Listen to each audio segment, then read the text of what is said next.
Olá, pessoal! Sejam bem-vindos ao nosso último vídeo do curso de Introdução à Álgebra Linear. Nesse vídeo, nós vamos apresentar uma aplicação da teoria de diagonalização que nós vimos recentemente. A aplicação vai ser em identificação de cônicas, bem como de quádricas, porque a ideia é exatamente a mesma. Vamos lá! Para começar, vamos fazer uma breve revisão do que eram as cônicas, as seções cônicas. Geometricamente, a ideia de seção cônica, e é por isso que ela recebe esse nome, é a interseção, é o resultado da interseção de uma superfície cônica, ou seja, de um cone duplo, com um plano. Então, nesse caso, nós estamos vendo aqui o resultado como sendo uma elipse, uma parábola ou uma hipérbole. Algebricamente, a gente pode definir uma cônica pelo seguinte: uma cônica em R2 é o conjunto de pontos cujas coordenadas em relação à base canônica satisfazem a equação ax² mais bxy mais cy² mais dx mais dy mais f igual a zero, onde a ao quadrado mais b ao quadrado mais c ao quadrado não é nulo. O que eu estou exigindo com essa restrição aqui? Que esses três coeficientes não podem ser simultaneamente nulos, ou seja, que ao menos um dos termos quadráticos seja não nulo. Em outras palavras, o que aqui está exigindo é que de fato isso aqui seja uma equação de segundo grau em duas variáveis. Exemplos disso? Elipse, hipérbole e parábola. Por exemplo, essa elipse que está no gráfico apresentado aqui tem a equação x menos 1 ao quadrado sobre 4 mais y menos 3 ao quadrado sobre 9 igual a 1. Quando a equação está nessa forma, que a gente chama de forma reduzida, é muito fácil conseguir propriedades da cônica.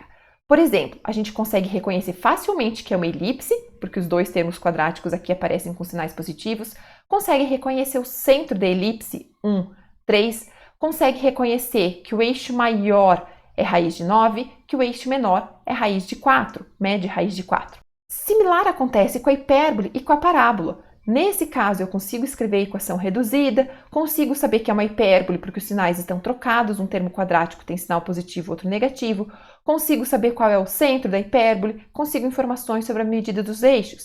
Para a parábola, o fato de aparecer só um termo quadrático já me caracteriza ela, consigo saber o vértice 1, 3 e assim por diante.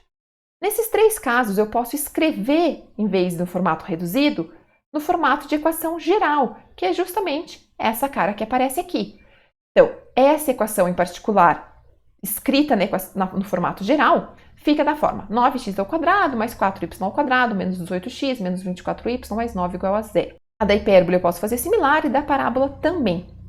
O interessante é que nesses três casos, observe que a equação geral apresenta o termo misto, nulo, ou seja, o coeficiente b nesses três casos é zero.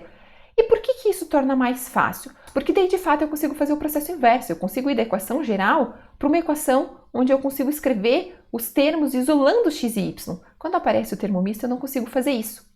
Geometricamente, não aparecer o termo misto é equivalente a que os eixos de simetria da elipse, os eixos de simetria da hipérbole, bem como esse eixo de simetria da parábola e essa paralela à diretriz, sejam paralelos aos eixos do sistema de coordenadas. Isso torna esses elementos, essas cônicas, mais fáceis de analisar. O que acontece quando aparece o termo misto? Observe esse exemplo aqui. 5x ao quadrado menos 4xy, estou com o termo misto, mais 8y ao quadrado menos 36 igual a zero. Esboçando geometricamente essa elipse, vocês vão conseguir ver que ela está inclinada em relação aos eixos aqui em preto do sistema de coordenadas. Os eixos de simetria da elipse aqui pontilhados não são paralelos aos eixos do sistema de coordenadas. Isso faz com que surja esse termo misto. Observe o seguinte, eu vim aqui e disse, esse realmente é a elipse representada por essa equação. Mas não é trivial, olhando para essa equação, saber nem ao menos que isso é uma elipse. E como que a gente vai fazer quando aparece o termo misto? A ideia toda é fazer uma mudança de base. Em vez de eu escolher a base canônica, eu vou escolher uma outra base que seja paralela a esses eixos. E daí, nessa outra base, eu vou trocar as minhas coordenadas x e y para essa outra base, consequentemente, meus coeficientes acabam se alterando também, mas de forma que eu obtenho uma outra equação para a mesma elipse, só que escrita em outra base, e essa outra equação escrita nessa outra base não possui termo misto. Essa é a ideia. Mas como que a gente vai fazer isso? Bem, a primeira coisa que a gente vai fazer é escrever essa equação de uma forma matricial. Eu vou chamar de x a matriz coluna que contém as variáveis x, y. Eu vou chamar de matriz M a matriz que contém na diagonal os termos quadráticos puros, A e C, e na diagonal secundária o termo misto divididos por 2. Vocês já vão ver por que aparece esse divididos por 2. E por fim, a matriz K vai ser a matriz que aparece os coeficientes D e E. Então, observe que x está carregando as variáveis, M está carregando os termos quadráticos e K está carregando os termos lineares.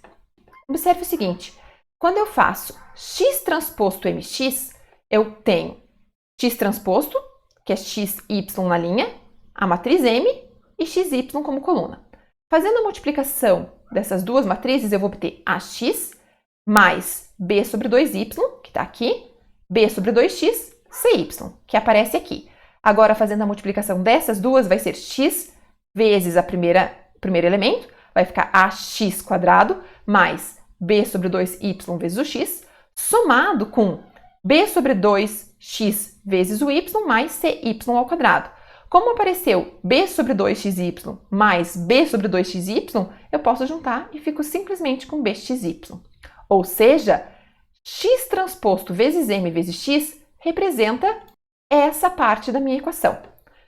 Bem, não é difícil de ver que k vezes x vai resultar a parte linear, vai ficar dx mais y, de forma que x transposto mx está representando essa parte, kx está representando essa parte, o f é o próprio f, e eu obtenho a forma matricial da equação de uma cônica.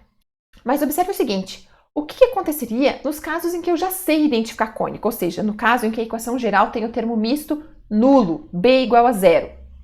A minha matriz M, na verdade, seria uma matriz da forma A0, 0C, ou seja, uma matriz diagonal. Então, a mudança de base que eu estou querendo fazer nada mais é do que diagonalizar minha matriz M e obter a base dada pelos autovetores que a diagonalização me provê. Dessa forma, eu vou conseguir reescrever a equação matricial da minha cônica numa outra base, na base de autovetores, onde no lugar da matriz M vai aparecer uma matriz diagonal, ou seja, eu vou ter me livrado do termo misto. Mas será que essa matriz M é diagonalizável? Sim. Por quê? Porque a M é simétrica. Observe que essa matriz que a gente obteve, ela é simétrica. De fato, eu poderia ter feito outra escolha para a matriz M, de forma que essa conta fosse válida. Mas em outras formas, a matriz M não seria simétrica e eu não garantiria que ela é diagonalizável. Por isso, a gente fez essa escolha exatamente dessa forma, para garantir que x transposto mx resulte a parte quadrática da minha equação e ainda assim a M seja diagonal. Então, vamos ver o que vai acontecer algebricamente com a conta. Eu tenho que a M é diagonalizável com uma matriz ortogonal ainda, ok? Eu não preciso usar a inversa, posso usar a transposta, uma vez que a matriz M é simétrica. Vou substituir, então, aqui, nessa equação, a minha matriz M. Por que eu estou fazendo isso? Eu quero tentar entender quem que vão ser as minhas novas variáveis x, bem como que vão ficar os meus coeficientes k e f após eu fazer essa mudança de variáveis. Bem, então, no lugar da M, eu coloquei P vezes D vezes P transposta. Agora eu vou usar a associatividade para juntar essa matriz com essa, a x transposta com a P, e a P transposta com a x. Então, eu fiquei x transposta P vezes uma matriz diagonal, vezes P transposta x. Isso aqui está com uma cara parecida com a equação matricial da cônica. Aparecia a variável transposta vezes uma matriz vezes a variável novamente. Mas para que fique bem com essa cara, eu vou olhar esse elemento colocando a transposta para fora. E isso vai fazer com que a ordem das matrizes se altere. Então, eu fico com P transposto x, tudo isso transposto, vezes a diagonal, vezes P transposto x. Aqui eu estou usando a propriedade da transposta. Produto da transposta é a transposta dos produtos com a ordem trocada, ok? Então, de fato, vai ficar, quando eu fizer essa transposição, vai ficar x transposto, P transposto, transposto, que é a própria P. Essa é a minha nova variável x. Esse elemento está me fornecendo as variáveis x e y relativos a um novo sistema de coordenadas. E aqui eu estou vendo ele transposto vezes a matriz que define os termos quadráticos da minha equação da cônica nas novas variáveis, vezes novamente minha x. Só que eu não posso ficar com metade da equação em termos das novas variáveis e metade ainda dependendo da variável antiga. Então, eu vou trocar esse x pelo meu x chapéu usando essa relação. Observe o seguinte, se x chapéu é p transposto x, multiplicando por p dos dois lados, eu vou obter do lado esquerdo p vezes x chapéu, do lado direito eu vou obter p vezes p transposta vezes x. Mas p vezes p transposta é identidade, uma vez que a p é uma matriz ortogonal. Então, eu obtive que o x é igual a p vezes x chapéu. Então, kx é, na verdade, k vezes p vezes x chapéu, onde esse k vezes p vai fazer o papel do meu novo k, ou seja, dos meus novos termos lineares, no novo sistema de coordenadas, na nova base. Com isso, a minha equação da cônica ficou no formato as variáveis transpostas vezes uma matriz diagonal vezes as variáveis que dão os termos quadráticos da equação, mais novos termos lineares vezes a variável x chapéu, mais o termo independente, igual a zero. Nesse sistema aqui, eu não tenho mais termo misto, porque D é diagonal. Observe o seguinte, eu posso abrir essa conta aqui e conseguir escrever essa equação com essa cara aqui. Vai aparecer os termos da diagonal multiplicado vezes o x e o y. Então, digamos que minha diagonal tenha lambda1 e lambda2 como elementos. Então, vai aparecer lambda1 vezes x chapéu ao quadrado, mais lambda2 vezes y chapéu ao quadrado. Os termos lineares vezes x e y, um novo coeficiente d vezes x, um novo coeficiente e vezes y, e o coeficiente f. Observe que o f não se alterou, é o mesmo lá do início. Tudo isso igual a zero. Mas outra coisa interessante para se observar é que na matriz D nós vimos que aparecem os autovalores. Os autovalores vão ser justamente os novos coeficientes dos termos quadráticos. É bem provável que vocês tenham visto que, no caso em que a equação não apresenta o termo misto, eu consigo descobrir se é uma elipse, hipérbole ou parábola a partir da equação geral, olhando para A e para C. Se A e C possuem o mesmo sinal, ou seja, A vezes C é positivo, então é o caso de uma elipse ou degenerações. Se A vezes C possuem sinais contrários, ou seja, A vezes C é negativo, era o caso de uma hipérbole ou degenerações. E se um dos dois, A ou C, é zero, ou seja, A vezes C é zero, era o caso de uma parábola ou degenerações. A gente vai poder aplicar essa mesma ideia usando os autovalores da minha matriz M. Ou seja, se os autovalores tiverem o mesmo sinal, é uma elipse ou degenerações. Se os autovalores tiverem sinais trocados, é uma hipérbole ou uma das degenerações. E se um dos autovalores for zero, então é uma parábola ou degeneração. Recapitulando rapidamente o que a gente fez. Pegamos a equação geral da nossa cônica, escrevemos na forma matricial, diagonalizamos a matriz M, mas como ela é uma matriz simétrica, eu pude diagonalizar usando uma matriz P ortogonal e não apenas invertível. Substituímos isso na equação matricial, fizemos as contas e fizemos a mudança de coordenadas de x para x chapéu usando a matriz P transposta. Nós vimos em alguns vídeos atrás que a matriz P da diagonalização, no fundo, era a matriz que mudava de uma base para outra, que mudava da base de autovetores para a base canônica. Aqui, no caso, eu estou com a P transposta, ou ainda com a inversa da P, que vai mudar da base canônica para a base de autovetores. Então, o que eu estou fazendo aqui é simplesmente mudar as minhas variáveis, em vez de escrevê-las em relação à base canônica, estou escrevendo em relação a uma base de autovetores. E com isso eu consigo a equação de uma forma mais simples de analisar. Bem, vamos fazer um exemplo para ficar um pouco mais claro o que está acontecendo. Eu estou aqui com a equação de uma cônica que tem termo misto. 5x ao quadrado menos 4xy mais 8y ao quadrado menos 36 igual a zero. Eu vou identificar aqui bem claramente quem é cada um dos coeficientes. A vale 5, que é o termo relacionado a x quadrado. B vale menos 4, que é o termo associado ao termo misto, o coeficiente associado ao termo misto. C é o coeficiente associado ao y ao quadrado, vale 8. Os termos lineares D e E são nulos. E F é menos 36. Vou montar a forma matricial. Para isso, x vai ser a matriz coluna x e y. Minha matriz M vai ter na diagonal principal A e C, 5 e 8. E na diagonal secundária, B divididos por 2. Então, menos 2 e menos 2.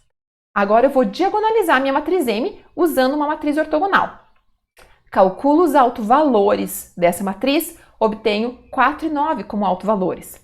Calculo os autovetores, obtenho autovetor associado ao 4 como sendo 2 e 1 e o autovetor associado ao 9, menos 1 e 2. Mas para montar a matriz P, eu preciso colocar os autovetores de forma que eles sejam unitários, para que de fato a P transposta seja a inversa da P. Então aqui eu coloquei 2 sobre raiz de 5 e 1 sobre raiz de 5, ou seja, eu normalizei o autovetor que eu havia obtido associado ao 4. Aqui aparece o autovetor associado ao 9, que seja unitário, normalizado. Com isso, fazendo a mudança de variável x chapéu igual a P transposto x, eu vou obter a minha equação em outro sistema de coordenadas, mas que eu sei analisar. O que eu vou fazer aqui, então? Fazer essa conta, quer dizer, não preciso nem efetivamente fazer. A gente já viu que x chapéu transposto dx vai acabar resultando o primeiro autovalor 4 multiplicado por x² mais o segundo autovalor 9 multiplicado por y². Eu não preciso calcular aqui k chapéu vezes x, ou seja, os novos termos lineares, pelo seguinte, lembra que o meu termo k chapéu x, na verdade, vai ser k vezes p. Mas como a minha k, que tem os termos lineares originais, já é 0, 0, porque eu não tenho termos lineares nesse exemplo, a k chapéu vai ser 0, 0 vezes a p, independente de quem é p, vai continuar dando 0, 0. Por isso que aqui não aparecem os termos lineares. E isso é uma coisa interessante, se eu pego uma equação que não tem termos lineares inicialmente, após fazer esse processo, ela continua sem termos lineares. Bem, obtive aqui então a equação geral para minha cônica nesse novo sistema de coordenadas, nessa nova base. Posso reescrever, dividindo todo mundo por 36 e passando o coeficiente independente para o outro lado, escrito dessa forma, que é muito fácil de visualizar, que é uma elipse centrada na origem, com o eixo maior dado por raiz de 9, ou seja, por 3, o eixo menor de medida raiz de 4, ou seja, 2. Eu vou fazer o esboço dessa cônica, mas em relação ao sistema de coordenadas original também. Como que eu obtenho isso? Quando eu fiz essa mudança de variáveis, qual passou a ser o meu novo sistema de coordenadas? O sistema de coordenadas com direção dada por esse autovetor e por esse autovetor. Então, eu posso pegar o meu sistema de coordenadas originais, desenhar esse vetor, desenhar esse autovetor e, a partir dele, desenhar a minha elipse da mesma forma que a gente fazia no caso em que não tinha termo misto. E eu vou conseguir obter o esboço dela não só em relação ao novo sistema de coordenada dado pelos autovetores, mas também relativo ao sistema de coordenadas original. Bem, no começo do vídeo eu falei que a gente poderia usar essa mesma ideia para a identificação de quádricas. De fato, uma quádrica é dada por uma equação de segundo grau em 3 variáveis. E da mesma forma que a gente fez para cônicas, eu posso escrever isso de uma forma matricial, onde o meu x agora vai ter 3 variáveis, x, y, z. A minha matriz M ainda assim vai ser uma matriz simétrica, onde na diagonal vão aparecer os coeficientes associados aos termos quadráticos puros, ax², by², cz², e nas demais posições vão aparecer os termos mistos, que agora eu tenho 3 termos mistos, todos divididos por 2. Aqui aparece o d sobre 2, e sobre 2 e f sobre 2, de forma que essa matriz aqui é simétrica e que vai ter a propriedade de que x transposto m vezes x vai resultar toda a parte quadrática dessa equação. Além disso, eu vou chamar de k agora não apenas os 2 termos lineares, mas os 3 termos lineares. Dessa forma, eu consigo reescrever a equação da minha quádrica na forma matricial, e observe que agora ela está muito parecida com a da cônica, e eu vou fazer exatamente o mesmo processo de diagonalizar a matriz M, com as mesmas contas, consigo obter uma nova equação para a mesma quádrica, só que num outro sistema de coordenadas, onde nesse sistema de coordenadas a matriz aqui vai aparecer é diagonal, ou seja, D, E e F têm que ser nulos, os termos mistos são nulos.